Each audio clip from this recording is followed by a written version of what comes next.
오늘 말씀드릴 주제는 2021 대입 전형에 관한 전반, 그리고 거기에 따른 전형 유형, 전형에 따른 지원 전략에 대해서 간단하게 살펴보도록 하겠습니다.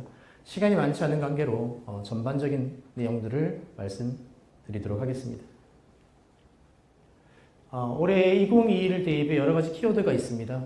여러 가지 대입 전형의 변화도 있고 교육과정의 변화까지도 언급이 되고 있는데 제가 생각하고 있는 올해 2021 대입 전형의 세 가지 틀은 일단 대입 제도의 변화의 측면, 두 번째 교육과정, 여러분들도 여기 앉아 계십니다만 2015 개정 교육과정의 첫 해가 되겠죠. 그것들이 어떤 대입에서 영향을 끼칠지에 대한 부분들이 올해 변수가 될 거라고 생각을 합니다. 그리고 학생 수가 감소하고 있다는 측면이 올해 대입에서 어떤 결과들을 끌어내고 있을지에 대한 문제점들 또는 보완점들을 한번 고려해야 될 것 같습니다. 자, 먼저 지난해 있었던 여러분 선배님들의 수시에 대한 것들을 한번 되짚어 보도록 하겠습니다. 자, 요건 서울 주요 대학과 인천 경기권 대학들의 경쟁률을 한번 되짚어 본 내용입니다.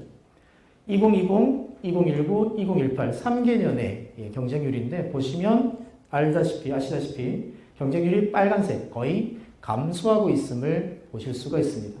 전형 유형과 상관없이라도 물론 교과 전형이 아무래도 좀 더 많이 감소하는 추세를 보이고 있는데요. 그건 앞에서 언급됐던 인원수의 감소라는 측면 안에서 언급이 될 수 있을 것 같습니다. 여러분들 뉴스에서도 많이 봤습니다만 올해도 5만 명 정도의 고등학생 수가 감소가 됩니다. 아마 여러분이 재학 중인 고등학교에서도 지난해 선배들보다도 인원수가 좀 감소된 학교들이 있을 겁니다. 또 주변 학교 학생들과 비교해도 우리 학교 학생 수가 좀 적어요 라고 하는 학교도 있을 수 있죠. 그런 것들이 결국은 등급의 하락을 가져올 것이고 인원수의 감소는 결국 경쟁률의 감소라는 측면으로 이어질 수 있습니다. 물론 전형, 학과, 대학 유형에 따라서 약간의 편차는 있을 수 있습니다만 전반적인 내용으로 본다면 경쟁률의 감소, 교과 성적의 하락이라는 측면은 이미 예측된 바라고 말씀을 드릴 수 있습니다. 자, 강원권 대학의 경쟁률입니다. 어떻죠? 역시 전반적으로 감소하고 있다는 거 확인이 가능할 겁니다. 올해도 대부분 감소하겠죠. 그 부분을 염두에 두셨으면 좋겠습니다. 자, 종합전형입니다. 그렇게 많이 감소하고 있지는 않습니다. 그러나 여전히 높은 경쟁률보다는 조금 줄어들었다는 것들은 확인해 볼 수가 있습니다. 예년에 비해서 크게 감소폭은 없다 치더라도 전반적인 학생 수의 감소라는 측면에서 종합전형의 감소는 예측된 바일 것 같기도 합니다. 다만 올해 같은 경우 특이하죠. 아까 교육감님도 말씀하셨습니다만 코로나, 이게 과연 학생들의 지원 패턴에 어떤 영향을 끼치게 될지는 조금 더 지켜봐야 되지 않을까. 근데 한 가지 확실한 건 있어요. 작년부터 한 2년 전부터 확실시된 것들. 재학생들은 학생부 위주 전형들로 가고 있다. 거기에 지원 전략에서 안정권 지원 전략으로 교과 전형을 건들면서 대부분 자기가 가고 싶은 대학은 종합 전형으로 많이 쓰고 있다는 쪽의 패턴은 나타난 것이 사실입니다. 물론 이건 지역과 대학의 편차는 있다는 전제 말씀을 드립니다. 자, 자연 마찬가지. 감소 추세 뚜렷합니다. 강원권 자연 역시 종합으로 봐도 전반적인 감소 추세라는 측면은 나타나고 있는 기저현상입니다. 자, 논술 경쟁률 어떻죠? 크게 많은 변화는 없습니다만 올해 어떻게 돼 있죠? 논술 감소하고 있습니다. 일정 정도 감소했죠. 물론 여러분과는 상관없습니다만 2022에서는 논술은 대체적으로 감소할 것이라는 예측은 있었는데 오히려 증가했죠. 이유는 뭐죠? 가천대와 같이 적성 전형을 실시하는 대학이 더 이상 실시를 못하니까 논술로 세계 대학이 넘겼죠. 그러면서 전반적인 인원은 약간 증가했다는 것도 확인이 가능했었습니다. 자, 요거는 중요한 건 아닌데 여러분 선배들, 강원 지역 선배들을 가지고 한번 분석을 했더니까 자, 요 정도 등급대, 1.5대 등급대 학생들의 주요 지원 패턴들을 본 거죠. 보이죠? 서울대 대부분, 한양대, 왜? 이 정도 학생들이면 안정권 지역을 원하겠죠. 그럼 어디를 건들까요? 종합은 불투명성이 있기 때문에 교과 전형을 쓰게 될 겁니다. 그러면서 한양대에 압도적인 지원율들을 갖게 되는 거죠. 합격률은 별개입니다. 이건 지원율에 관한 것들이에요. 그의 여러 가지 여러분들이 생각해 볼 수 있는 것들. 근데 대체적으로 인문계열의 특징 중에 하나는 교대가 많이 보여요.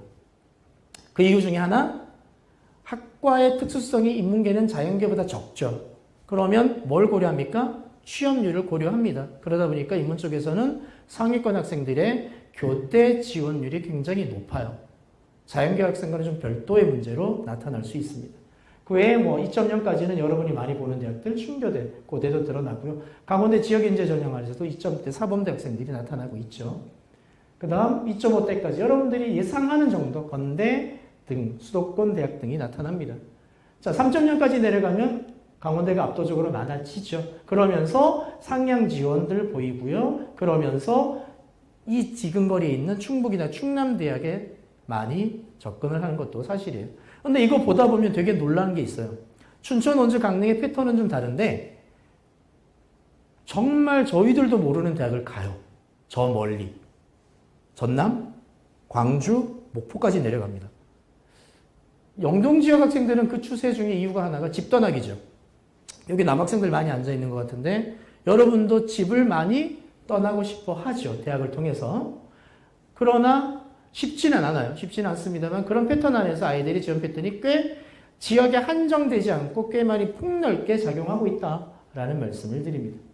자, 자연으로 역시 뭐 크게 다르진 않습니다만 전형적인 측면은 유사합니다만 학과들이 편차가 생겨요. 많이 드러나는 것들이 뭘까요? 치, 의, 예가 되겠죠.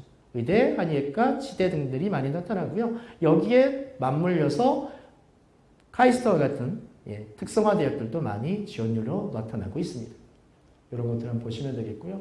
우리 지역뿐만 아니라 타 지역 학생들의 서울대 결과를 한번 통계를 내봤더니까 이렇게 꽤 넓습니다. 자, 농고천 학생은 넘기고라도 우리가 많이 지원하는 것들을 보시면 일반 전형, 그 다음 직윤 전형을 한번 보세요. 자, 파란색이 합격의 최고권 평균 점수고요. 그 다음에 주황색이 평균 점수, 중간 정도가 되겠죠. 그 다음 최저 점수입니다. 의외로 스펙트럼이 꽤 넓습니다. 직윤 전형과 일반 전형의 특성이 좀 다르죠. 직윤은 추천 전형이다 보니까 어떻죠? 내신 좋은 학생들이 대부분 추천을 받습니다. 근데 올해 파격이 일어났죠. 뭡니까? 최저 3등급 3개. 3등급 3개. 그러면 이 변별력은 의외로 넓어질 수도 있다라는 생각을 좀 하고요. 뭐 재학생끼리의 대결이니까 유불리를 따질 필요는 없다고 생각을 합니다. 그리고 일반 전형은 상대적으로 그 스펙트럼이 좀 넓죠. 학과적인 편차는 있습니다만. 그러다 보니까 여기는 2점대 중반까지도 그 합격 사례들이 나타날 때가 있다는 말씀 드려봅니다. 연세대죠. 굉장히 촘촘합니다. 논술 전형은 조금 스펙트럼이 넓습니다만 전반적으로 연대는 성적적인 측면이 영향을 좀 많이 발휘합니다. 올해 같은 경우 면접 전형이 뭘로 넘어갔죠? 3% 학교장 추천 전형으로 넘어갔고 지점수 사용하다 보니까 그 편차는 좀 더 좁아질 수는 있긴 해요. 근데 연대 뭐 안 본다 그랬죠? 3학년 1학기 창체활동 수상경력 봉사특기 반영하지 않겠어라고 선언했죠.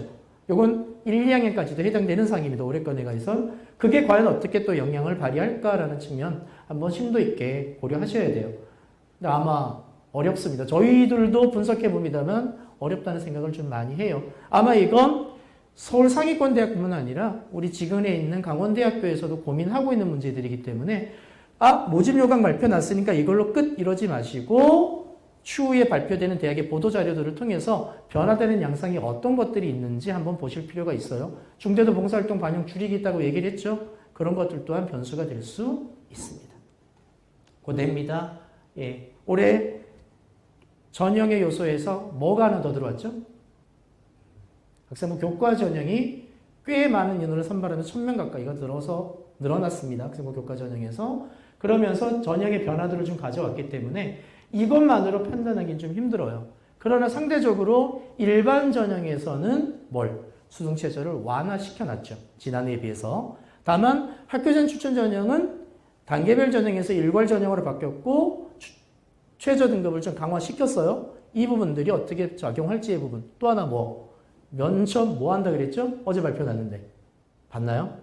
녹화 떠서 올립니다. 여러분이 가서 1대1 대면 면접을 보는 게 아니라 일정 정도의 문제를 공개하고 거기에 대해서 자기가 답변을 녹화해서 업로드하는 방식이에요. 그리고 굉장히 단순화시켰습니다. 면접을. 그렇다면 면접의 변별력은 좀 지난해보다는 완화되지 않는가라는 생각을 좀 해보는 거죠. 그러면 뭐 해서? 최저 등급? 여기는 누구까지? 서울대는 직유는 최저 완화해도 상관없어요. 왜? 재수생과의 대결은 없으니까. 근데 여기서는 있죠. 그렇다면 의외의 변별력들이 재수생들이 유리할 수도 있기 때문에 여기에 고려대 정도의 대학들을 원하는 친구들이 있다고 한다면 반드시 최저 준비를 끝까지 최선을 다해 주시는 것이 필요할 듯 합니다. 경희대입니다. 두 가지만 비교해 볼게요. 고교연계 전형과 네오 르네상스 전형입니다. 가장 큰 차이 뭐죠? 고교연계 전형은 내신을 반영합니다. 30% 정도 변별력은 떨어진다고 하지만 그러다 보니까 어때요? 추천 전형이죠? 아무래도 1등급의 비율이 상위권 비율이 네오 르네상스보다 스펙트럼이 넓습니다. 그러니까 성적이 아무래도 많이 작용을 하죠. 근데 반대급부 그만큼 그래서 고교연계 전형은요 상위권 학생들이 서울권대학의 경희대를 좀 거는 경우가 있어요. 여기 안에서. 그러다 보니까 흉원이 많이 발생을 해요. 그래서 그런 부분까지 고교연계 전형을 고려하시면서 내가 한번 추천을 받을 수 있다면 최저가 없으니까 적극적인 지원 전략을 구사해 보시는 것도 도움이 될 듯 싶습니다. 중앙대 경쟁률입니다. 3개년 경쟁률 감소 추세 전반적으로 나타나는 거 볼 수 있고요. 3개년의 합격자 교과 평균 성적 조금 비교해 보시면 나중에 홈페이지를 통해 다 공개가 됩니다. 저희 진학지원센터 홈페이지에 공개되니까 그때 참조하시면 되겠습니다. 일반적인 얘기하면 스펙트럼이 꽤 학과별로 넓게 형성되고 있다. 그러니까 여러분이 예측하는 것보다 최종으로 내려가면 조금 더 스펙트럼이 넓어져요. 또 하나 뭐죠? 아까 말씀드린 대로 올해 학생 수 감소. 그러면 최종 결과는 지난해보다 좀 더 넓어질 가능성. 2020 중에 특징 중에 하나가 교과 전형의 최저 합격 성적이 저희가 예측했던 것보다 조금 높았어요. 한 0.2나 0.3은 떨어질 것이라고 예측을 했었는데 최저 합격선은 의외로 그러니까 재작년이죠. 유사했습니다. 그렇게 많이 벌어지지 않았어요. 그런데 최종으로 가면서 충원이 이루어지면서 예상했던 만큼 많이 내려앉았습니다. 그러면 올해도 그런 현상은 나타날 가능성 고려해야 되겠죠. 그건 뒤에서 다시 한번 상세히 말씀드리겠습니다. 자, 예체능 교양, 중앙대 교과자연. 그래도 어쨌든 높은 건 사실입니다. 특히 중앙대 교과는 역시 한양대와 마찬가지로 상위권 학생들이 짚고 가는 전형이 될 수 있기 때문에 그런 내신의 우수성은 버릴 수 없는 카드가 되겠죠. 자, 그러면 이제 본격적으로 대입에 관한 얘기들을 나눠보도록 하겠습니다. 시간이 많지 않아서 조금 간단한 건 빨리 지나갈게요. 이미 발표 났죠. 뭐 발표 났죠? 여러분 것은 수시, 정시, 모집 요강. 올해 코로나 때문에 연기는 됐습니다. 5월 18일 모두 공개가 됐어요. 본 친구들인지 모르겠지만 자세하게 볼 필요 있어요. 그 변화가 여러분에게 어떤 영향을 끼칠지 봐야 되기 때문에 모집 요강 반드시 하시고요. 올해 18일에 발표 났고 정시는 또 연기됐죠. 9월 15일 날 발표 난다는 거 말씀을 드립니다. 그 이후의 것들은 따로 말씀드리진 않겠습니다. 자, 우리 잘 알고 있는 거 4+2 체제 뭐죠? 학생부 위주 2개, 논술, 실기, 실적. 자, 그런데 학생부 위주가 2개인데 교과와 종합을 구분하는 요소는 뭘까요? 어떤 학생부 종합 전형, 고교연계 전형은 종합으로 분리가 되는데 교과 성적을 일부 반영합니다. 근데 종합이에요. 그 기준은 학생부 교과 성적의 50% 반영 여부입니다. 50% 이상을 반영하면 교과 전형, 그 미만을 반영하면 학생부 종합 전형으로 분리가 된다는 거 기억하시면 되겠습니다. 대입 모집식입니다. 수시, 정시, 추가 모집. 여러분이 이제 9월에 실시하기로 된 게 요거죠. 그리고 12월 나중에 모든 전형이 끝나고 대학에서 추가 모집을 2월 달에 실시하게 됩니다. 자, 모집식이 이렇게 나뉘는데 여러분이 반드시 좀 기억했으면 좋겠는 거 한 가지만 짚고 지나갈게요. 하나, 수시 모집에서 합격을 했어요. 등록 여부와 상관없어요. 충원이라도 최초라도 합격한 사실이 발생을 하면 정시에는 지원이 불가능합니다. 그러니까 우리 여러분 선배들 중에 그런 얘기들 들어봤죠. 수시체포.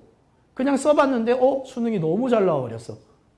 근데 다른 대학이 이미 붙었어. 그럼 그의 정신은 날아가는 거죠. 실수하지 말아야 될 겁니다. 등록 여부 상관없다라고 얘기했습니다. 저 그 대학 등록 안 해요라고 하셔도 정시는 지원 불가능합니다. 그럼 뭐 해야 되죠? 모든 대학을 포기해버리면 재수죠. 추가 모집까지도 지원이 안 됩니다. 그거 반드시 명심하셔서 그만큼 수시의 지원에 신중하실 필요가 있다는 거 말씀을 드립니다. 정시 모집은 합격 등록 했어요. 근데 합격을 했어요. 등록을 했어요. 그러면 2월 추가 모집에는 안 됩니다. 다만 정시 등록을 이 추가 모집 실시 이전에 등록을 포기해버리면 지원 가능해요. 정시. 다만 한 가지를 못 보게 돼요. 뭘 못 보죠? 추가 모집에서 어느 대학이 얼마만큼 어느 정원에서 얼마를 뽑는지를 알 수가 없이 포기를 하셔야 돼요. 발표 나기 전에 포기하셔야 됩니다. 신중할 필요가 있어요. 자, 그리고 추가 모집은 그냥 패자부활전입니다. 어느 대학에 몇 명을 뽑을지 알 수도 없고요. 어느 과에서 뽑을지도 알 수가 없어요. 그리고 합격선도 저희도 몰라요. 그에 비해 달라요. 그러니까 굉장히 신중하게 접근할 필요가 있다는 말씀을 다시 한번 드립니다. 그 다음에 요건 알고 있죠? 지원 가능 개수 몇 개? 6회죠. 수시 6회. 정시 몇 대? 가군 하나, 나군 하나, 다군 하나의 총 3회죠. 근데 이거 어떻게 세면 되죠? 제일 간단한 건요. 여러분 돈 결제한 횟수 세면 됩니다. 그게 제일 편해요. 그러면 그게 6번이면 나 6번 한 거죠. 근데 이걸 어디서 확인 가능할까요? 여러분들 대입정보 포털 어디가 아시죠? 거기에 회원가입하고 공인인증을 로그인하시면 마이 메뉴에 나의 페이지 메뉴에 정시 대입 지원 횟수를 확인할 수가 있어요. 거기에 위반 사실이 없으면 정리가 된 겁니다. 근데 크게 걱정 안 하셔도 되는 게 마지막 횟수는 7차, 7번째 넣은 건 자동 취소가 돼요. 그리고 앞에서 얘기 안 했던 측면 하나, 내가 수시 때 합격했는데 모르고 정시 지원 원서 넣었어요. 어떻게 될까요? 여기서 연락 옵니다. 수시 합격한 사실이 있으시네요. 자동 취소. 이렇게 됩니다. 실제적으로. 그러니까 신중하게 접근해 주세요. 자, 그런데 이게 아닌 대학들이 있어요. 예외 대학, 제한 예외 대학들이 있죠. 뭡니까? 일단 산업대학 잘 안 가죠, 여러분. 전문대학은 그냥 상관없어요. 마음껏 쓰세요. 마음껏 쓰세요. 6회 지원과 전혀 상관없습니다. 옛날에 선생님 3학년 다녀볼 때 보니까 한 50개 대학 쓰는 친구도 봤었어요. 그냥 다 찔러보는 거죠. 원하는 대학을. 그리고 요 대학들. 사관학교, 과학기술원, 예종, 한예종, 한국전통문화대학 등은 6회와 상관없어요. 요 한국전통문화대학교는 잘 모르는 친구들이 있던데, 그러니까 말 그대로 우리나라 전통문화와 관련된 대부분을 가르치는데 여기에 특이한 게 하나 있어요. 전통 건축학과가 있습니다. 그래서 혹시 자연계열 학생이 전통 건축에 관심 있는 친구는 여기 쓰시면 수시 제외 대학이 되기 때문에 지원대학의 예외이기 때문에 한번 고려해 볼 만하고요. 한 가지, 만약에 여기 수시에 붙었어요. 정시 지원할까요? 못할까요? 할 수 있습니다. 여기에 합격한 친구들은 정시에 상관없이 지원 가능합니다. 합격한 사실이 있어도. 다른 일반 대학은 안 돼요. 근데 여기 네모하는 대학들은 가능하다라는 거. 그래서 사관학교들이 골머리를 좀 앓는다고 해요. 정시 잘 나오면 훈련 중에 도망간대요. 끝. 난 절로 갈래요. 이러는 경우가 있어서 좀 조심스럽습니다. 그 다음에 이중 요거 실수하는 친구들 꽤 있어요. 대학에서도 이상한 안내를 많이 하는데, 자, 첫 번째 뭐가 될까요? 일단 내가 최초 합격을 했어요. 절차입니다. 최초 합격했습니다. 그럼 일단 등록하겠죠? 예, 예치금 넣을 겁니다. 자, 그러고 있는데 정말 내가 가고 싶은 B대학에서 연락이 왔어요. 충원됐어요. 축하해요. 라고 합니다. 어떻게 해야 되죠? 일단 충원학교관 대학에 네, 등록할게요. 라고 등록 의사를 밝히세요. 그럼 전화를 저쪽에서 끊겠죠? 그럼 다음 순위를 안 넘기겠죠? 두 번째 해야 될 일 뭘까요? 여기서 헷갈리시면 안 돼요. 절대 충원학교관 대학에 먼저 등록금을 내시면 안 됩니다. 내가 최초 합격했는데 먼저 합격한 대학에다 전화를 하시거나 그 대학이 밝히고 있는 절차를 밟아서 등록 포기 의사를 밝히셔야 됩니다. 근데 중요한 거 하나, 예치금 환불 여부와는 상관없어요. 등록 포기 의사만 밝히셨으면 절차에 따라 문제가 안 됩니다. 그리고 내가 충원 합격했던 대학에다가 예치금을 내시면 돼요. 요거 반드시 기억하셔야 됩니다. 안 그러고 이중등록이 잡히면 양쪽 대학 모두 합격이 취소될 수 있습니다. 그런 것들도 조심해 주시길 부탁드립니다. 실제로 이것 때문에 대학을 심각한 상황까지 갔던 친구들 여러 번 봤습니다. 특히 어머님들이 잘 모르시니까 내가 우리 애가 저런 대학을 왜 가? 안 가! 이러는 경우도 있고 또는 모르고 두 개에다가 세 개 한 서너 개 걸어놓고 나중에 고르려는 학생들도 있어요. 그거 안 됩니다. 큰일 납니다. 기억하세요. 자, 기본 일정 바뀌었죠? 예. 코로나 때문에 다 미뤄졌습니다. 학교에서 아마 선생님들 다 공지했을 거고요. 요거 하나. 수시 미등록 충원 합격 통보는 21시 이전까지인데 문제. 홈페이지에 공개하는 건 20시까지예요. 그 다음부터는 마지막 1시간은 개별 통보, 즉 전화 통보만 가능합니다. 그럼 여러분 원서에 전화번호 제대로 기재해 놓으셔야 돼요. 전화번호 잘못 기재하면 연락 못 받아도 합격 사실은 통보된 걸로 끝납니다. 절대 그런 실수하지 않도록 부탁을 드릴게요. 자, 정시입니다. 역시 다 미뤄졌고 가장 큰 거 수능 시험일 바뀌었죠. 12월 3일 약 한 달여 가까이 밀렸습니다.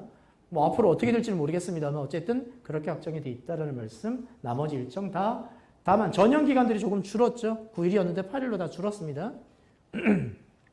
추가 모집입니다. 역시 거의 끝으로 밀려나갔어요. 28일까지 등록, 하루 만에 등록하셔야 된다는 것까지 말씀드립니다. 대입 전형에 관한 일반적인 얘기를 할게요. 자, 우리 대입제도 많이 바뀌었어요. 올해 여러분 3학년이에요. 제일 큰 거 뭐라 그랬죠? 아까 2015 선택교육과정의 첫 해입니다. 이게 여러 가지 의미를 갖고 있어요. 볼까요? 자, 우리가 많이 알고 있는 것들입니다. 대입 전형은 교과 종합, 위주 전형이 있습니다. 그 전형 요소는 내신 성적부터 이런 것들이 있죠. 잘 알고 있는 것들입니다. 자, 그런데 우리가 놓치고 있는 게 하나 있어요. 대입은 상대평가입니다. 그런 부모님들 계시고 여러분들도 그런 경우 많이 봤는데, 자, 우리 학교 선배가 작년에 서울대를 갔어. 그랬더니까 그 학생들이 그 선배의 학생부와 자소서와 추천서를 공유까지 해요. 그럴 필요가 없어요. 그 친구가 우리가 갈 때 지원한다고 해서 서울대를 붙는다는 보장은 없습니다. 결국은 여러분이 한 바가 그의 지원하는 학생들과의 대결을 벌인다는 거 잊지 말아 주셨으면 좋겠습니다. 상대평가입니다. 다만 내신 성적의 상대평가는 기준이 다른 거죠. 같은 학교 학생끼리의 경쟁이 내신입니다. 근데 이게 교과 전형으로 가버리면 어떻게 되는 거죠? 타 학교 학생과의 대결이죠. 여기서 문제가 생겨요. 유불리가. 선생님이 근무하고 있는 학교의 남학생입니다. 남학교 학생인데 3학년이 8개, 9개 학급인데 한 반에 한 11명 정도 돼요. 그러다 보니까 예를 들어서 공통과목의 1등급 산출수이 7명, 8명입니다. 근데 우리 선생님이 근무하는 옆에 학교를 여학교인데 거기는 보면 인원수가 많다 보니까 1등급이 13명이 나와요.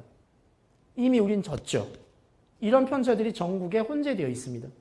이런 것들도 여러분이 교과 전형을 기록하시는, 종합은 이게 고려가 되지만 교과 전형은 고려가 안 돼요. 그러니까 교과 전형을 할 때도 유불리를 좀 판단하실 필요가 있다는 말씀을 드리는 거고요. 자, 그러면 올해 대입의 주요 특징 중에 몇 가지 키워드를 보면 수시 모집이 아주 조금 감소했습니다. 내년부터는 확 감소하죠. 그 다음에 학생 위주 역시 유지되고 있다는 거. 종합은 오히려 상대적으로 조금은 증가했습니다. 논술 줄어들었고요. 그런 게 전체적으로 증가하고 있다는 측면입니다. 자, 입시 환경의 변화, 선생님이 많이 강조하는 것들인데 볼까요? 제일 큰 거, 요겁니다. 재학생은 줄고요. 재수생은 증가하고 있어요. 그러면 재수생의 증가는 여러분에게 어떤 영향을 끼치죠? 수능이죠. 그렇죠? 교과 성적은 저들하고 상관없으니까 수능에 여러분이 피해를 보게 돼요. 그게 수시든 정시든 간에. 왜? 수시에서는 뭘로? 최저 등급 때문에. 그 다음 상위권의 대학의 정시 인원이 좀 증가했다는 측면이 조금 영향을 끼칠 수 있어요. 그 이유는 정시를 노리는 주요 팬층들이 누구죠? 재수생들과 자사고 특목고 학생들입니다. 그럼 그들의 경쟁률이 조금 정시 쪽으로 이동할 수도 있다는 여지는 남아있는 거죠. 그렇게 생각해 볼 수 있고요. 뭐 이런 것들은 아까 말씀드렸고, 수능 최저 기준이 폐지 완화 강화되고 있는데 이건 뒤에서 잠깐 살펴볼게요. 자, 그러면 간단하게 볼게요. 폐지가 되면 어떤 현상이 생겨날까요? 이건 비교하셔야 돼요. 예를 들어서 한국외대가 2020 교과 전형에서는 수능 최저가 없었습니다. 근데 올해 여러분 때는 어떻게 됐죠? 다시 만들어졌어요. 어떤 현상이 생길까? 강화된 거죠. 이렇게 됩니다. 진입장벽이 하나 만들어서 걸러지죠. 그러면 학생들이 지원을 꺼려합니다. 경쟁률 떨어지고요.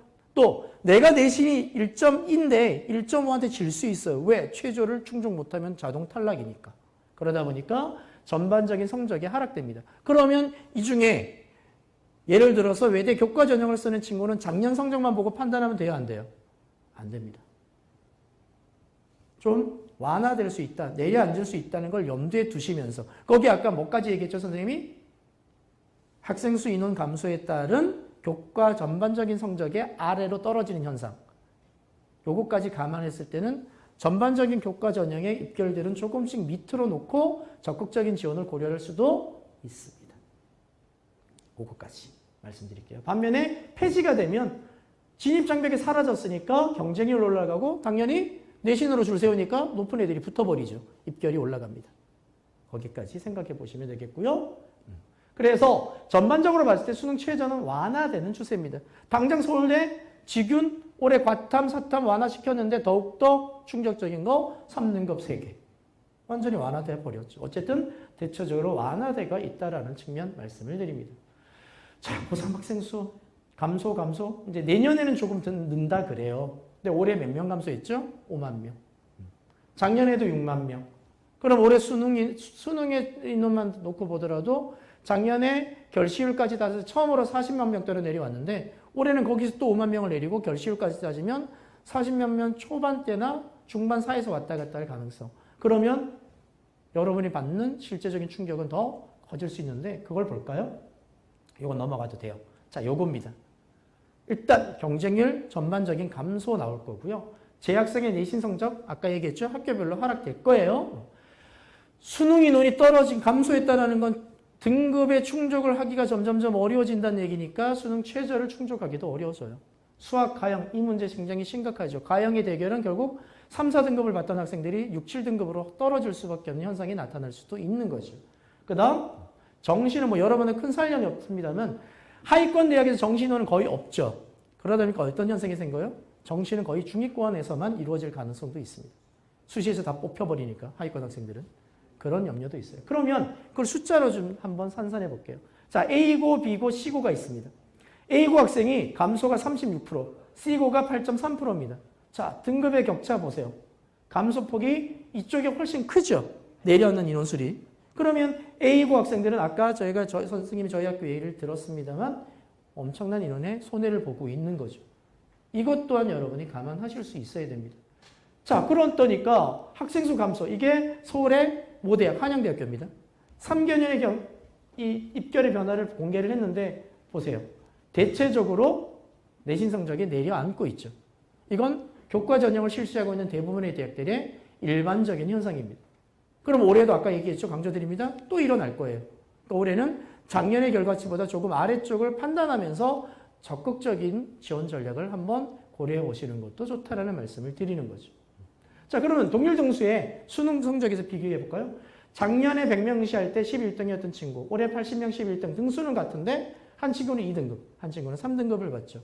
손해보고 있는 거죠. 인원수가 감소되는 거. 당연한 현상일 겁니다. 그렇기 때문에 더욱더 수능 최저의 충족은 어려워지는 것. 그럼 반대적으로 보세요. 수능 최저의 충족이 어렵다는 얘기는 충족하면 어떻게 될까요?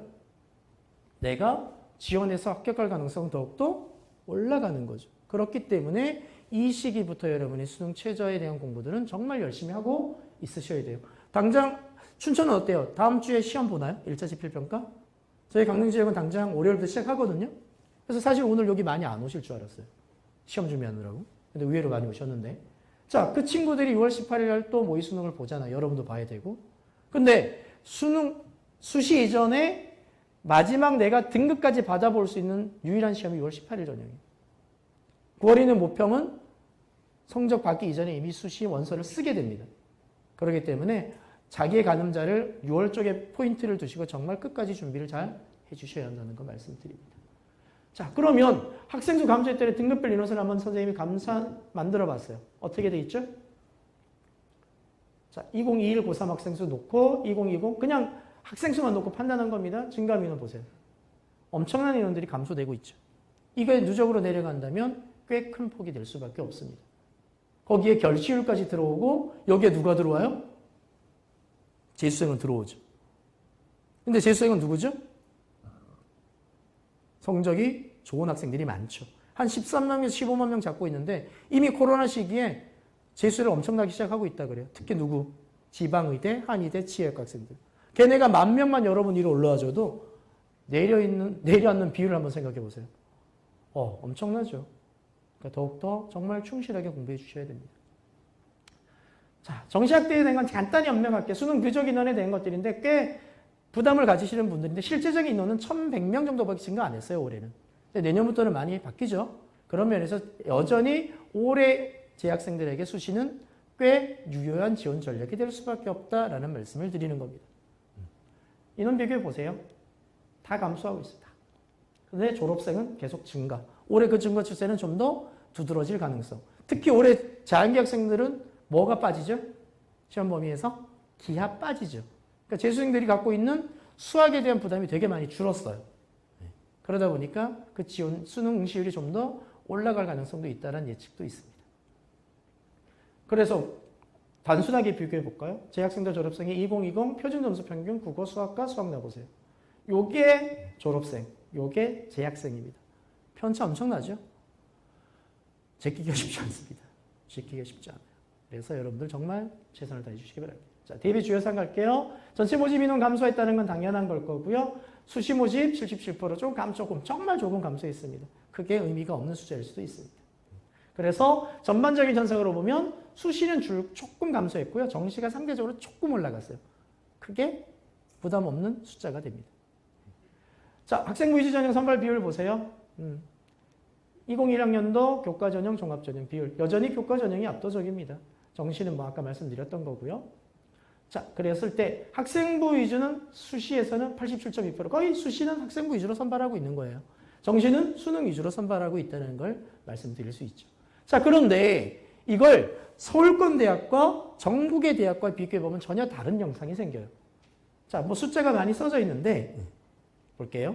구체화시켜 봅시다. 7개교로 갑니다. 우리가 잘 알고 있는 대학들. 자, 밑에 숫자 쭉 보시면서 고대가 물론 이렇게 올해 교과 전형을 압도적으로 만들어냈습니다만 수시만 놓고 정시 잘라놓고 수시만 볼게요. 어디가 압도적이에요? 종합전형이 압도적입니다. 그러면 여기를 꿈꾸고 있는 학생들은 종합을 준비 안 할 수가 없다는 거죠. 두 번째로 가볼까요? 폭을 좀 넓혀봤어요. 중대부터 숙대. 물론 교과 전형이 일부 들어오기 시작합니다. 최저도 있고. 그러나 여전히 비율은 종합전형이 압도적. 일부 논술이 들어오는 거죠. 여기 대학도 역시 합격률을 높이는 방식은 종합을 쓸 수밖에 없고 이 대학 정도의 교과 전형들은 상위권 학생들의 안정권 지원 대학이 될 가능성도 고려해 볼 수 있습니다. 자, 10개를 넓히면 점점 이제 비율이 나오죠. 교과 전형들도 조금씩 보입니다. 그러면 왜 점점 범위가 넓어질수록 교과 전형의 비율이 높아질까요? 정원 확보 때문에 그렇습니다. 요즘 그런 얘기 많이 돌죠. 대학들이 벚꽃 피는 순제도로 망해간다고. 왜? 선발을 못하고 있어요. 시골로 갈수록, 지방으로 갈수록. 그러니까 지방대학은 교과 전형이 압도적이에요. 이유? 그래야지만 애들이 오니까. 수능 선발 거의 안 하고 싶어 해요. 이미 수시에서 다 걸러졌는데요. 뭐 이렇게 되는 거죠. 그래서 밑으로 갈수록 교과 전형이 훨씬 많다라는 것을 염두에 두시고 상대적으로 상위권으로 갈수록 종합 전형이 압도적인 것을 염두에 두시면서 패턴을 담임선생님과의 상담을 통해서 고려하실 필요가 있습니다. 자, 넓혀보면 이래요. 점점 넓어지죠. 아, 요거 하나 짚고 갈까요? 가천대. 이 교과 전형은 적성 전형입니다. 아시죠? 많이 들어봤죠? 예, 그겁니다. 뒤에서 살펴볼 겁니다. 자, 경기권 대학들, 예, 이제는 교과 전형이 좀 더 압도적으로 나타나는 것들을 확인하실 수 있을 겁니다. 자, 마찬가지고요. 여기 우리 학생들이 그렇게 많이 가지는 않습니다. 자, 거점 국립대, 다른 대학은 안 보더라도 강원대 볼까요? 종합보다 교과 전형 압도적이죠. 그죠? 지역 인재 일반 전형보다도 것들을 합쳐서 종합 전형보다 훨씬 더 많이 선발하고 있다는 것을 알 수가 있습니다. 자, 교대는 압도적으로 종합 전형을 선발합니다. 충교대 올해 작년에 좀 웃겼죠. 최저를 갑자기 뜬금없이 걸면서 정시로 엄청난 인원이 넘어갔어요. 예, 요 근래 되게 웃겼던 현상이 있는데 올해는 모르겠습니다. 어떻게 될지 지켜봐야 될 것 같고요. 어쨌든 교대를 준비하는 친구들, 초등교육과를 준비하는 친구들은 종합전형에서 승부를 걸 수밖에 없다는 것들이 대세가 될 겁니다. 자, 강원지역 모집 인원은 나중에 이 파일 공개할 거니까 한번 확인해 보시고요. 넘어가도록 할게요. 논술 전형 모집 인원 감소했다는 걸 말씀드렸고요. 고른계는 지속적으로 증가하는데 여기에는 지역인재 전형까지 포함하고 있다는 말씀을 드리는데 이 고른계 전형을 우습게 보지 마시고요. 농어촌도 있을 수 있고 또 뭐도 있죠? 기초생활수급자, 차상위 계층 등등이 있으니까 자기가 가지고 있는 지원 자격을 모르는 학생들이 의외로 많아요. 반드시 이렇게 확인하셔서 틈새 전형을 찾는 거 노력도 여러분에게 좀 필요할 겁니다. 자, 지역인재 말씀드렸고요. 자, 지역별 인원인데 다른 지역은 우리가 어차피 응시 못하니까 강원은 잘라서 볼까요? 자, 지난해보다 조금씩 증가하고 있어요. 의대를 노리는 친구들은 지역 인재를 적극적으로 고려할 필요도 있습니다. 그거까지 한번 생각해 보고요. 유형은 이렇다라는 거. 파란색이 감소. 충교대는 정시에서 작년부터 지역 인재 전형을 만들어내고 있죠. 그러면 한번 생각해 보세요. 한 가지 틈새도 돼요. 정시 같은 경우는. 우리 강원 지역 애들끼리 대결이잖아요. 그런데 한번 생각해 보세요. 상위권 학생들은 이미 수시에서 대부분 빠져나갔을 거예요. 그러면 정시 성적에서 꽤 괜찮은 애들은 이미 수시 체포 당했다는 얘기잖아요. 그러면 충교대를 노리고 준비했던 친구들은 의외의 틈새 성적으로 충교대를 지역인재에서 합격할 수도 있습니다. 근데 이게 너무 모험적인 얘기가 될 수 있기 때문에 적극 권장은 못 드리겠고요. 그런 틈새들이 생길 수 있다는 정도 말씀을 드릴게요. 자, 전형별 지원 전략으로 넘어갈게요. 4가지 있다는 건 잘 알고 계시는데, 자, 교과 전형부터 갈 겁니다. 아까 앞에서 보여드는 거 뭐였죠? 인원수 감소죠. 그러면 이 인원수 감소에서 여러분이 2가지 키워드를 기억하세요. 하나, 선택 과목에 따른 등급의 분리. 지금 여기에 앉아 계신 3학년 학생들 2015. 그래서 뭐 했죠? 3학년 과목 선택하셨죠? 인원수 다르죠? 유분리 생겨요, 안 생겨요? 생깁니다. 안타깝게도 올해까지는 진로 선택이 9등급제입니다. 인원에 따른 유분리 생기죠. 2번째, 계열 통합에 따른 유분리 발생하죠. 뭡니까? 작년까지는 여러분 선배들은 인문자인원은 나뉘어져 있기 때문에 수학에서는 나눠서 산출을 했죠. 근데 올해는 어떻게 합니까? 합쳐서 산출이 이루어져요. 대부분. 그럼 어떤 현상 생겨요? 인문계열 상위권 학생들이 자연계열 상위권에 수학에서 밀려버리기 때문에 좋은 등급을 받기가 힘들어요. 그러면 반대급부.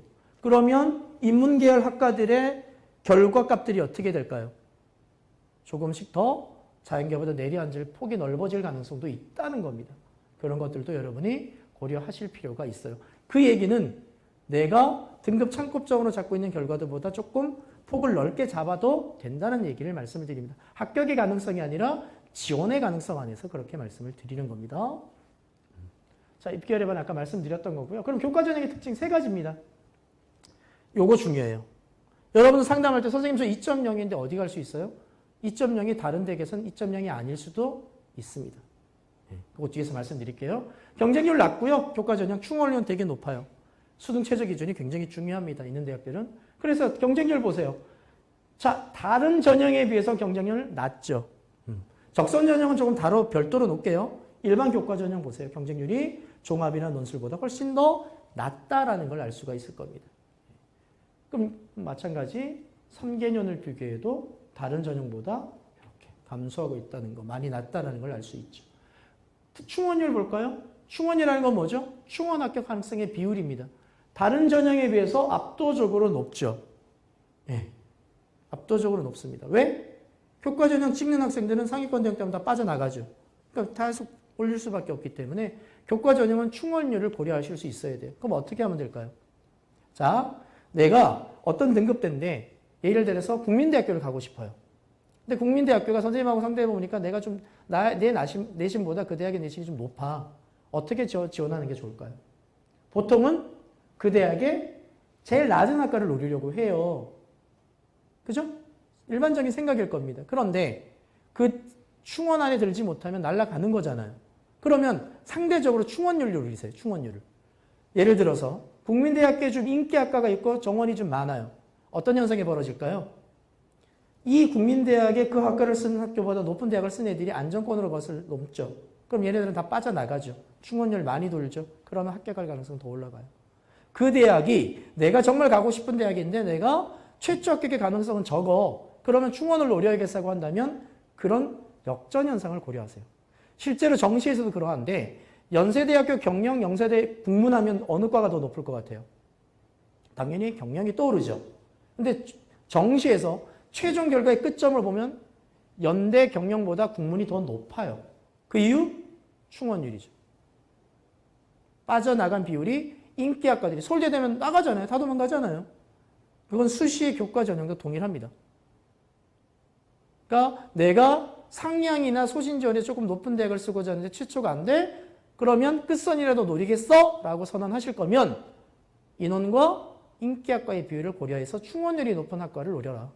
이게 훨씬 더 효율적일 수 있습니다. 물론 가서 공부하는 학과의 특성은 이건 고려 못한 겁니다. 그냥 숫자만 갖고 말씀드린 거예요. 자, 충원율 보세요. 학생복교과 일반 대학에서도 굉장히 높다라는 거 알 수가 있을 겁니다. 자, 충원율 이게 어느 대학? 연대 겁니다. 자, 면접형 보세요. 무슨 종합 전형이긴 합니다만 이 면접형은 교과 성적이 지점수로 반영된다 그랬죠. 어쨌든 나머지 전형보다 높은 충원율을 나타내고 있죠. 자, 요거는 경희대 겁니다. 경희대 충원율도 한번 보시면 고교연계적인 내신이 일부 반영되다 보니까 훨씬 더 충원율이 높죠. 예, 이런 편차들도 한번 고려하실 필요 있어요. 그러니까 전형의 특성입니다. 상위권 학생들이 1점대 학생들이 내오는 학생들을 건들까요? 안 건넵니다. 이쪽에서 대부분 움직여요. 그러면 그 학생들은 높은 내신, 좋은 내신, 그러니까 서울대, 연대, 고대를 다 건들고 있는 학생들 움직이죠. 상세적으로 이쪽이 충원율이 높아질 수밖에 없죠. 성대 같은 경우도 그런 케이스가 꽤 많이 있었습니다. 자, 충족률 보시면 왜 수능 최저 기준이 중요한가? 충족률이 그렇게 차이가 있는데 요거 갖고 말씀을 드릴게요. 자, 이게 강원대학교 2020 결과입니다. 자,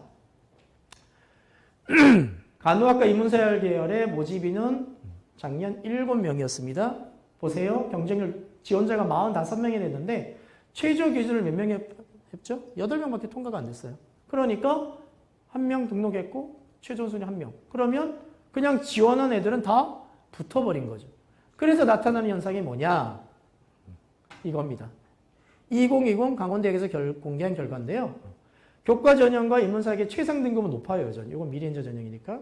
근데 최저 등급 보세요. 강원대학교라고 생각할 수 없는 등급대 아이들이 붙고 있죠. 그 이유는 최저 충족 여부에 따른 편차. 네. 좀 공격적인 지원 전략을 구사하시는 것도 강원대를 노리는 친구들 또는 다른 지역의 교과 전형을 노리는 친구들은 공격적인 지원 전략을 한번 구사해 보시는 것도 좀 도움이 된다. 늘 선생님이 강조하는 것 중에 하나가 왜 6개를 다 붙으려고 해요? 그러면 그냥 뻔해집니다. 자, 여기 강원도 안에 쓴다면 강원대, 한림대, 강릉원주대, 뭐 한라대 이런 식으로 쓰죠. 그게 무슨 의미가 있을까요? 내가 정말 좀 넓은 데로 나가고 싶어라고 한다면 조금 더 공격적인 지원 성향 한두 개 정도는 가지셔도 돼요. 또 거기에 플러스 최저까지 있다고 한다면 조금 더 공격적인 지원 전략. 그런 것들도 한번 감안해 보시면 좋겠습니다. 자, 충족률 보세요. 자, 이 고려대학교 발표 자료인데요. 자, 어떻게 돼 있죠? 지원 경쟁률, 여기 이제 모 전형인데 최저가 있는 경우입니다. 그랬을 때 지원 경쟁률은 3.88대 1인데 그 인원이 지원을 했다가 최저의 충족률에 따라서 1.87대 1로 뚝 떨어지고 있죠. 실제로는 얘네들끼리 대결한 거예요. 그럼 충원율까지 고려한다면 일부 학과에서는 그냥 합격하는 거죠. 그런 것까지 여러분이 고려하셨으면 좋겠습니다.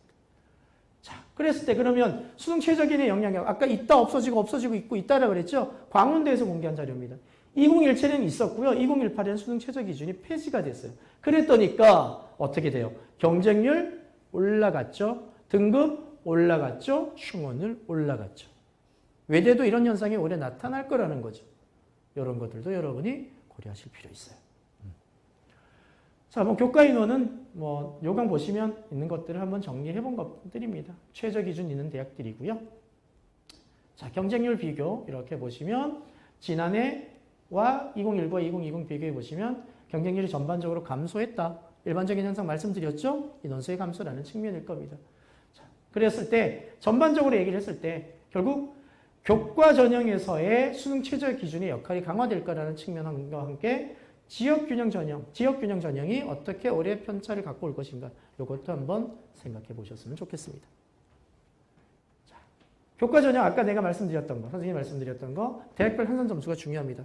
똑같은 내신을 받았는데 반영 방법에 따라서 유불리가 다 바뀌었죠. 그랬을 때 최고 이 친구는 2대 4대 4로 국수연과를 지원 학생의 점수가 제일 높아요. 자, 그러면 이걸 뭘 말하는 거냐? 이게 강원대교인데 올해 산출 방식입니다. 자, 보세요. 보이시는지 잘 모르겠습니다만. 이게 석차입니다. 대학별 환산 등급의 석차입니다. 한 친구가 3.41, 3.45인데 2.18 학생이 얘네보다 석차가 낮아요. 환산 등급의 석차가 낮습니다. 그 이유는 여기에 있죠. 봉사 점수가 강원대학교는 반영이 되죠. 이걸로 인해서 얘가 환산 점수가 진 겁니다. 그래서 여기가 중요한 게 아니라 대학별 환산 방식에 따른 산출 점수의 편차가 중요한 겁니다. 이걸 고려하셔서 선생님들과 적극적으로 상담에 임해 주시는 것이 중요하다는 거. 그래서 내가 2.0, 2.45인데 우리 반 애가 2.35야. 그런데 대학별 환산 점수는 내가 역전할 수도 있어요. 그걸 고려하시면서 적극적으로 탐색을 하실 필요가 있습니다. 자, 실실 비율 대학들은 보시면 되겠는 것들 아실 수 있고요. 그래서 전반적으로 미실수액은 전국에 16개 대학밖에 없습니다. 그리고 교대는 이렇게만 실시하고 있다는 거. 교과전형 유형은 많이 봤던 것들이니까 넘어가도록 하는데 한 가지 중요한 게 올해 생겼죠. 뭡니까? 면접을 보는 대학들이 올해 같은 경우 인원수 감소라는 측면에서 본다면 면접은 꽤 매력적인 카드가 될 수 있어요. 비율은 높진 않습니다만 특히 단계별 전형에서. 그래서 면접을 끝까지 충실히 준비할 필요도 있다는 말씀, 학교에서 준비 가능하니까 해주셨으면 좋겠습니다. 요거 뭐 최저 기준을 적용하는 대학들, 미적용하는 대학들입니다. 요거는 뭐냐면 인원수에 따라서 결국 이 정도 감소폭이 생길 수밖에 없다는 것을 숫자적으로 한번 만들어 본 거예요. 그렇기 때문에 대학별의 정원, 결국 뭐가 될까요? 일부 대학의 합격선이 하락될 수밖에 없다는 것. 왜냐하면 10명을 뽑아야 되는데 작년 100명 있는 학생들 지원군이, 예를 들어 지원군이 100명이에요. 거기서 한 20명까지는 합격을 시켰는데 올해는 80명으로 줄었어. 그러면 그 등급대의 인원을 뽑으려면 어떻게 될까요? 내신 성적이 떨어진 애들까지 포함시켜서 뽑아야 되죠. 전체적인 결과는 하락하게 될 겁니다. 이게 올해 교과 전형의 가장 큰 포인트가 될 가능성 말씀을 드립니다. 자, 그래서 지원 전략 이렇게 몇 가지 정리해봤습니다. 자, 고3 학생 수의 감소라는 건 경쟁률 교과 성적이 하락된다. 요거 고려하라. 충족, 굉장히 여러분들 필요하다 그랬죠? 그 다음에 반드시 기억해야 될 것. 대학별 환산 점수의 유불리를 고려하라. 평균 등급이 아닙니다. 환산 점수. 그리고 아까 얘기했던 면접 등의 대학별 고사를 통한 내신의 부족함을 극복할 수 있다면 그런 전략들도 구체적으로 한번 고려해봐라 라는 말씀을 드립니다. 자, 종합전형은 일반적인 얘기니까 쭉 다루고 갈게요. 자, 종합전형의 특징. 다른 문제들은 어떻죠? 이런 전형들은 답이 있습니다. 논술조차도 정답이 있는 거죠. 자, 그런데 종합은 그럼 뭐냐? 이겁니다. 고등학교 때 공부를 잘했던 것도 중요한데 우리 대학에서 잘할 애들이 더 우리에겐 소중해. 그렇기 때문에 확장된 사고를 하는 것이 대학에서 요구하는 공부. 이걸 할 수 있는 학생을 종합을 통해 선발하겠어라는 얘기를 하고 있는 거예요. 그래서 종합전형의 특징은 이렇게 말할 수 있죠. 숫자만으로 파악하지 않는다라는 것들이고요. 이런 것도 또한 중요하다라는 것. 수업을 통한 교과 활동에 특히 올해 연대의 기준을 놓고 본다면 비교과들은 거의 일반 대학에서는 잘 안 볼 가능성? 그럼 뭐가 중요해지죠? 교과 세특이라는 측면. 그리고 교과에서 쓰여지는 숫자의 의미. 어쨌든 1등급이 2등급보다 열심히 하는 건 사실 부인할 수 없는 사실이에요. 그죠? 그런 것들 또한 한번 고려해 보실 필요가 있습니다. 자, 학생 기록부 간소화됐죠? 다른 글사수 다 줄은 데다 올해 더구나 잘 반영하겠다. 그러면 당연히 뭐가 될까요?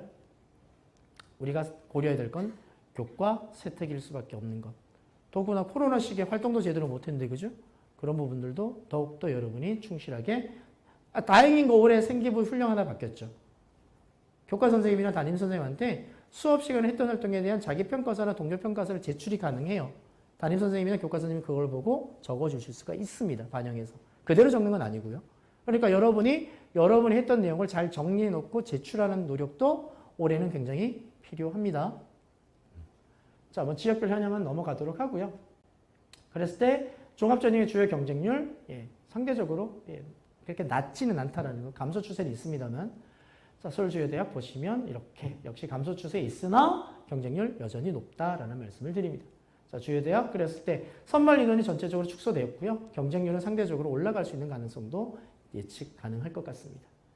자, 학교장 추천 전형은 이렇게 정리를 해봤습니다. 학교장 추천 전형은 어쨌든 비율이 정해져 있는 것들이 있는 대학들이 있기 때문에 그 추천을 받은 애들끼리 대결이죠. 어떤 현상? 경쟁률이 높지는 않아요.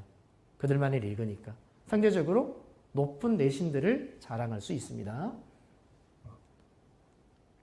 자, 요건 특성화대학과 사관학교 이렇게 고려해봤습니다. 자, 경쟁률 보세요.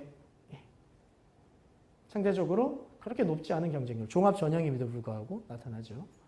자, 지방거점공립대 종합전형의 경쟁률 잠깐 분석해보면 전체적으로 지난해 감소하고 있다는 것들을 확인해 볼 수가 있습니다. 자, 전형 방법은 이렇게 확인할 수 있고요. 최저 기준을 적용하는 대학이 있고 적용하지 않는 대학이 있다는 것. 의예과는 대부분 종합이라도 최저 기준을 많이 적용하고 있습니다. 자, 이런 대학들 아까 고대 학업 우수형으로 바꾸면서 좀 강조시켰던 부분들 말씀드렸었고요. 자, 각 주요 대학들의 최저 기준입니다. 그렇게 낮은 건 아니에요. 절대 낮은 건 아닌데 그래도 많이 완화되고 있다는 것들은 사실입니다. 자, 자연이죠. 이렇게 보시면 되겠고요. 의치하는 압도적이죠.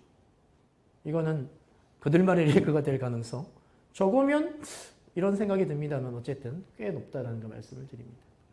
물론 지역인재 전형에서는 의치한 인재대학 같은 경우는 아예 최저도 보지 않는다는 대학들도 있습니다. 자, 평가소리 영역 이건 뭐 자소서만 내는 대학, 생활기록부만 내는 대학, 자기소개서 2개, 추천서까지. 근데 올해는 추천서가 많이 사라졌어요. 그 이유는요? 내년부터 추천서가 제출되지 않죠. 그러다 보니까 추천서를 선택했던 대학들이 올해 추천서를 거의 받고 있지 않습니다. 그것도 변수가 될 수 있어요. 자, 서류의 상호 연관성은 뭐 많이 행급했던 얘기. 선생님들 강조하는 것들인데요. 학생부는 기본입니다. 여러분의 생활의 기본이에요. 근데 거기에는 여러분의 얘기만 적혀 있는 것이 아니잖아요. 누가 적어주시죠? 선생님들. 그럼 여러분 얘기는 뭘로 적어야 돼요? 예입니다. 그래서 자소서는 더욱더 중요한데 2024 이후는 자소서마저 사라지죠. 그럼 여러분 후배들은 아마 학교 생활을 더욱더 충실해야 되지 않을까라는 생각을 해봅니다. 추천서는 여러분 얘기는 아니고요. 서류는 이런 것들의 요소를 전반적으로 같이 본다라는 얘기를 드리는 겁니다. 그랬을 때 이게 꽤 중요해요. 올해 처음으로 대학들이 서류 영역의 평가 기준을 공개하고 있습니다. 공정성 강화 방안에 따른 건데 거기에 보면 이렇게 나와요. 배점이 있습니다. 그러면 내가 쓰고지는 대학에 배점이 높은 것에 내가 충족하고 있는가를 판단하셔야 돼요. 그걸 반드시 해보셔야 됩니다. 그러면 뭐 동국대는 이렇게 되어 있고요. 자, 중앙대입니다. 약간 겹쳤네요. 깨지면서. 자, 탐구형 인재가 있고 다빈치형 인재 전형이 있어요. 자, 탐구 영역에 이 점수가 골고루 펼쳐져 있고 탐구형 인재 전형은 편차가 있죠. 그러면 얘는 뭐 보는 거예요? 탐구 영역의 전공 적합성을 좀 특이하게 보겠다는 거고요. 다빈치형은 골고루 잘해야 돼요. 그래서 키워드 여기 있잖아요. 다빈치형 인재는 경험의 다양성과 여러 가지를 다 잘하는 친구. 그냥 학교의 모범생인 거죠. 반면에 탐구형 인재 전형 보세요. 전공 탐구, 그러니까 전공 계열 관련. 어떤 탐구 영역을 통해서 자기의 관심 분야를 정말 깊이 있게 파본 친구들을 뽑아가겠다는 것들. 그래서 이걸 정리해보면, 자, 이제 우리가 오류에 빠지는 것들이 있어요. 여러분 나중에 선생님들하고 상담하면 탐구형 인재보다 다빈적 인재 점수가 좀 높게 형성돼요. 그러니까 어떻게 쓰게 해버리냐면 선생님들이 야, 너 내신 좀 불리하잖아. 일로 가. 그럼 떨어져요. 내신이 조금 불리하더라도 내 특성이 다빈치형, 골고루 잘한 것에 해당된다면 다빈치를 쓰는 게 맞습니다. 반면에 내신이 높더라도 내가 주요 전반적인 것보다는 탐구적인 역량을, 전공적인 역량들을 더 깊이 있게 다뤄봤다면 탐구형 인재를 쓰셔야 돼요. 그것 또한 종합해서 고려하셔야 될 부분이라는 걸 꼭. 그러면 이렇게 공개되어 있는데 이것들의 기준은 바로 뭐로 이어져야 되느냐? 나한테 맞는 전형을 선택할 수 있어야 되고요. 이걸 기준으로 뭘 작성하셔야 돼요? 자소서. 다빈치형을 쓰는 친구라면 난 균형적인 역량을 가진 친구라고 쓰셔야 되는 거고요. 탐구형 인재를 쓰는 친구는 전 탐구 능력이 뛰어나요라고 해서 전공 적합성이나 이런 것들을 구체화시켜 주시는 게 좋겠죠. 이걸 꼭 명심해 주십시오. 자, 온라인 제공법이 올해 일자 바뀌었어요. 언제까지? 9월 16일까지. 그러면 2학기 계약 하고의 내용도 일부 반영이 됩니다. 자, 모든 자료는 9월 16일까지 한번 다 반영하겠다는 얘기인데 여기서 하나. 교과는 3학년 1학기까지 반영이 되는 게 맞는데 세특은요. 모든 자료예요. 즉 2학기 계약 이후에 일부 과목의 선생님이 9월 16일까지 수업한 걸 적어주시면 대학으로 제공이 됩니다. 이해하셨죠? 네. 요거를 잊지 말아주세요. 요거는 뭐 자소서는 오늘 오후에 강의가 있기 때문에 넘어가고요. 여기서 한 가지 이제 보셔야 될 건 자율 항목들이 이런 식으로 과거, 현재를 묻는, 미래를 묻는 항목들로 이루어져 있다는 걸 좀 염두에 두셨으면 좋겠다라는 말씀을 드리고 싶습니다. 한 가지. 자소서가 예전에는 0점이라고 했었어요. 그러니까 기재사항을 어기면 0점이에요라고 얘기를 했는데 이게 0점을 받고도 합격하는 학생들이 발생을 했다고 해요, 대학에서. 그러다 보니까 이제는 어떻게 바꾸죠? 불합격으로 바꿉니다. 그러니까 자소서 기재사항을 어기면 그냥 불합격입니다. 그거 꼭 기억하셨으면 좋겠고요. 자, 고등학교 생활 이후에는 한 가지 키워드, 전 이겁니다. 죄송합니다. 교과, 수업을 잊지 마세요. 수업에서 모든 중심이 이루어진다는 것. 그래서 수업을 통한 시험 준비와 그를 파생한 다양한 활동이 좀 필요하다는 말씀을 드리는 거고요. 결국 이거죠. 연계, 확장, 심화가 종합의 키워드입니다. 거기에 그 중심은 뭐라고요? 이 모든 활동의 중심은 수업에서 파생되는 것들이 가장 중요합니다. 자소서를 쓸 때도 수업에서 어떻게 펼쳐나가고 어떻게 연계시키고 어떻게 들여다봤는지 동아리를 통해서라도 그걸 염두에 두셨으면 좋겠습니다. 시간이 많지 않아서 조금 넘어갈게요. 자, 공부를 잘한다는 것들은 여러분이 잘 알고 있는 것들. 이런 걸 통해서 내가 시험을 잘 보고 이러면 됩니다. 근데 아까 얘기했죠. 공부를 잘할 수 있다는 것은 뭐죠? 이런 수업을 기반으로 이런 파생적인 활동을 통해서 다양한 경험 결과물을 만들어내는 것. 즉 연계, 심화, 확장이라는 키워드를 만들어줄 수 있다는 것. 이게 굉장히 중요하다는 말씀을 드립니다. 그래서 대학은 얘기합니다. 대학은 이런 게 필요해. 그냥 공부를 잘하는 것은 교과야. 종합에선 이런 것들. 글을 좀 쓸 줄 알아야 되고 자신의 생각을 말할 수 있어야 되고 협업할 수 있어야 되고 어떤 것이 닥쳤을 때 모르더라도 그걸 찾아서 해결해 나가는 과정을 보여줘라고 말하고 있는 겁니다. 그래서 대학이 주는 신호는 이거죠. 학교가 시킨 것을 한 것이 아니라 그 학교 안에서 학생 여러분 스스로가 무엇을 해 나갔는가를 잡아주셔야만 합니다. 그래서 선택 과목에 대한 이야기도. 결국 근데 선택 과목은 이래요. 2015 개정교육과정 이미 다 선택했잖아요. 그래서 선택을 보는 게 아니라 그 선택한 수업을 가지고 어떻게 공부해 갔는가를 보여달라는 얘기입니다. 그게 자기소개서로 들어오셔야 돼요. 요것들 꼭 한번 기억해 주시길 부탁드립니다. 그래서 평가 요소가 결국은 이렇게 바뀐 거죠. 무엇을 했는데 스펙이죠. 이게 아니라 네가 주어진 조건 안에서 어떻게 해봤어? 그거 보여줘봐. 말해봐. 이거거든요. 종합의 키워드는 이게 핵심입니다. 그걸 꼭 명심하시고 접근해 주십시오. 자, 논술부터는 간단하게 보겠습니다. 논술 5회 중에 하나. 내신 뭐 이런 거 중요한 것 같은데 사실은 이렇습니다. 자, 논술 전형의 편차를 보세요. 외대 건데요. 교과 전형의 등급의 편차와 논술 전형의 등급 편차 굉장히 좁죠. 논술에서 내신 성적은 그만큼 중요한 게 아니에요. 뭐가 중요하죠? 논술 실력 그 자체가 중요합니다. 거기에 최저가 있는 대학이라고 한다면 최저까지. 이걸 반드시 기억해 주셨으면 좋겠습니다. 모집 인원은 뭐 축소되고 있다는 거고요. 경쟁률 여전히 높습니다. 그러나 다만 수능 이전과 나눠서 논술 최저 등급 여부에 따라서는 실질 경쟁률은 낮아질 수 있겠죠. 자, 인문대학들, 이런 뭐 수능 이후의 대학들이고요. 자연계 실시 대학들입니다. 수리 논술만 출제하는 대학들, 과학을 선택하는 대학들 등등이 있고요. 어쨌든 자연계 논술의 가장 핵심은 수학입니다. 그걸 기억하셨으면 좋겠고요. 뭐 강원도 애들은 잘 안 써요, 논술 전형. 많이 쓰진 않습니다. 그래서 논술 전형의 지원 전략만 간단히 언급하면 결국 교과서와 EBS로 준비 가능합니다. 그리고 모의 논술을 굉장히 열심히 했으면 좋겠고요. 최저 기준이 있다면, 충족시킬 수 있다면 한번 소신 지원을 해볼 필요도 있습니다. 자, 적성 전형은 역시 간단하게 볼게요. 자, 거의 수능형 문제라는 것들 말씀을 드리고요. 수능형 문제고 객관식 시험입니다. 지금부터 준비해도 늦진 않아요. 그리고 수능을 준비하면서 같이 병행할 수 있는 전형입니다. 80% 정도의 수준이라고 보시면 되겠고요. 가천대를 대표적으로 얘기한다면 한 5등급, 6등급 학생도 두세 문제를 풀면 제끼고 합격합니다. 그것도 한번 생각해 보시면 되겠습니다. 자, 마지막 말씀을 드리고 마무리하도록 하겠습니다. 시간이 거의 다음 강의가 또 있어서 흔히 우리가 얘기합니다. 내신 성적으로 수시를 쓸 거냐 말 거냐. 그러지 마시고 물론 중요합니다. 근데 아까 대학별 점수가 중요하다 그랬죠? 거기에 플러스 하나 더 뭐를 고려하라? 모의고사 성적을 참조하실 필요가 있어요. 다만 올해 3학년은 다 무시되고 하나밖에 안 남았잖아요. 뭐요? 6월 모평을 통해서 모평 점수로 내가 지원 가능하고 안정적인 대학은 수시에서 건들 필요 있다 없다? 없어요. 두 번째, 최저 충족할 수 있는 대학 여부를 확인했다면 그 대학은 내신에서 조금 높더라도 적극적으로 고려하라. 그렇기 때문에 수능은 여러분에게 여전히 중요한 가늠자가 될 수밖에 없다. 포기하지 마시라는 말씀을 드리는 겁니다. 특히 강조하는 거 영어. 영어는 뭐에 유리한 영향을 안 받죠? 재수생. 절대 등급이니까. 여기서 한 1등급, 2등급 받으면 웬만한 대학 최저는 간단하게 맞출 수도 있어요. 그걸 염두에 두시면서 마지막까지 최선을 다해 주시길 부탁을 드립니다.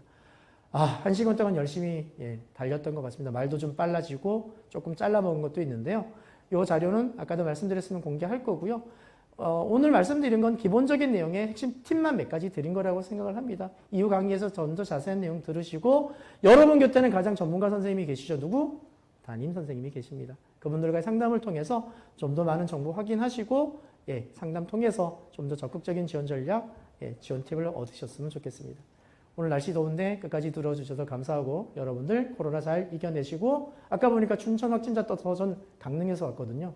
그래서 굉장히 무서웠습니다. 마스크 쓰고 가야 되는데 하여튼 끝까지 건강 잘 챙기시고 수능까지 잘 치르시고 올해 잘 마무리하시는 3학년이 되시길 기대하겠습니다. 이상 마무리하겠습니다. 감사합니다.